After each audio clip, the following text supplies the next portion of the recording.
Okay, then we're taking the Washington Commanders record. So looking at the roster, obviously the big quarterback situation. Sam Howell, I think he's gonna do well from that one game he played last year. He did all right. And either way, I think Jacoby Brissett's a good, actually, good backup if you have a good offensive line. But unfortunately, the Commanders they don't have a good offensive line. Their offensive line stinks. They have good-ish weapons with Terry, Curtis Samuel, and Dotson. Their running game, I don't think is anything spectacular. Brian Robinson, he's not great. He's average. And he's kind of inefficient. But the offensive line, I don't think anybody's talking about that. I think they're going to be horrible. And on defense, I think Commanders have another very overrated defense. Their defensive line is good with Allen, Payne, Sweat, Young, who's probably going to get injured. But it's their secondary. They don't have any good linebackers. Mayo's not that good. And the secondary, that pretty much Cameron Curl and Kendall Fuller, who's I don't think is that good either. But so their secondary, I think, is and linebackers are such a weak spot, but people always overlook because they have such a good defensive line. And their offensive line, I don't see their defense being any good without a good secondary. But you have your first game versus the Cardinals. Cardinals shut a ton of pieces. Kyler Murray's not going to be starting. Cardinals defense stinks. Commanders, this is pretty much a free win or should be, so I'm taking the Commanders. And week 2 versus the Broncos. Broncos bringing in Sean Payton. I think he's going to fix Russell Wilson. Either way, the Broncos have very good receivers in Jerry Jeudy, Courtland Sutton. So I think that can stress out the Commanders secondary. And Broncos have a good defense with great corner Patrick Surtain, Randy Gregory.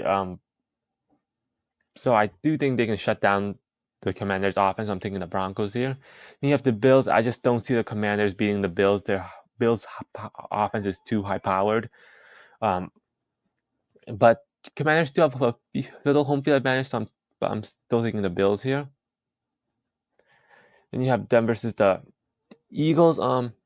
Eagles, they're pretty much the NFC Championship. I do not see the Eagles beating the Commanders, so I'm taking the Eagles here. And you have them versus the Bears. Bears are another fun team to look at. Justin Fields, not sure how he's going to progress as a passer, but they do have good weapons in Moore and Mooney, which can stress out the Commanders. But Commanders' defensive line, I think, will do good against a weak Bears offensive line. And I don't think the Bears' defense is all that. And the Commanders do have it's a Thursday night, and Commanders have home field advantage, so I'm taking the Commanders here.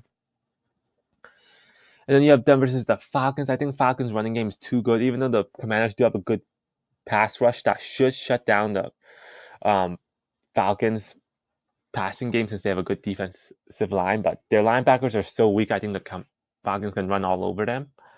And offensively, I think this will be Commanders one of their better offensive games since Atlanta has a pretty bad secondary, but I'm still taking Falcons here.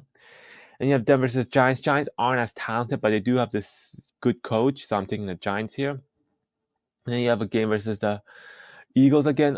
Eagles, like I said, Eagles are 10 times more talented than the Commanders. Their run game, their offense, their passing game, everything. But for some reason, Commanders always split with the Eagles, so I'm taking the Commanders here, splitting with the Eagles. Then you have Denver versus the Patriots, and Patriots, another team with a very good defense, should shut down that Commanders offense, and Washington and the Patriots offense should do well enough. Patriots have a decent offensive line, so I'm taking the Patriots here. Then you have a game versus the Seahawks, and I think the Seahawks passing game with DK Metcalf, JSN, Lockett, Geno Smith will be too much for the Commanders to handle. Seahawks don't have a great offensive line, so that could be a silver lining. And the Seahawks don't have a great front seven, but their secondary is good. So I'm gonna take the Seahawks here. Then you have a game versus the Giants, pretty much what I said earlier. These two teams always split. The Giants aren't super talented. I think the Commanders should maybe be able to shut down Saquon. I don't think the rest of the Giants is all that good. So I'm gonna take the split. I'm gonna take the Commanders here. Then you have a game versus the Cowboys. It's a Thursday nighter. Is this a Thanksgiving game? I'm not sure.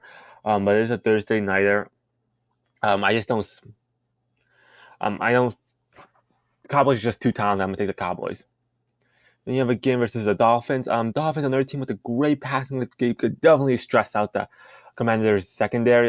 Commanders defensive line can have a very good game against a weak Dolphins offensive line, but the Dolphins should have an improved defense, which I think will cause problems for Sam Howell. So I'm gonna take the Dolphins here. Then you have a game versus the Rams. The Commanders are coming off a bye. The Rams just aren't talented. They have like 5 players that you know, being Stafford, Kupp, Akers, Aaron Donald, and maybe Van Jefferson. Commanders, I think defensive line will cause so much problem for Matthew Stafford that they're gonna get the win. Then you have a game versus the Jets. Jets, their defense I think is they have a great defense. Can definitely shut down Brian Robinson and cause problems from Sam Howell, and that defense alone should win the Jets the game, especially with the home field advantage. And similarly, the Niners have probably the best defense or top 3 defense, and their offense isn't horrible. They do have skill position players that can cause problems for Commanders. I just don't see a way Commanders win this outside home field advantage, so I'm gonna take the Niners here. You have your final game versus the Cowboys. Cowboys probably won't need this game. Maybe they do. I'm not sure. But I'm gonna take the split. I'm gonna take the Commanders here. So in the end, the Commanders going 6-11, 3 in the division, 5 at home, and 1-8 away.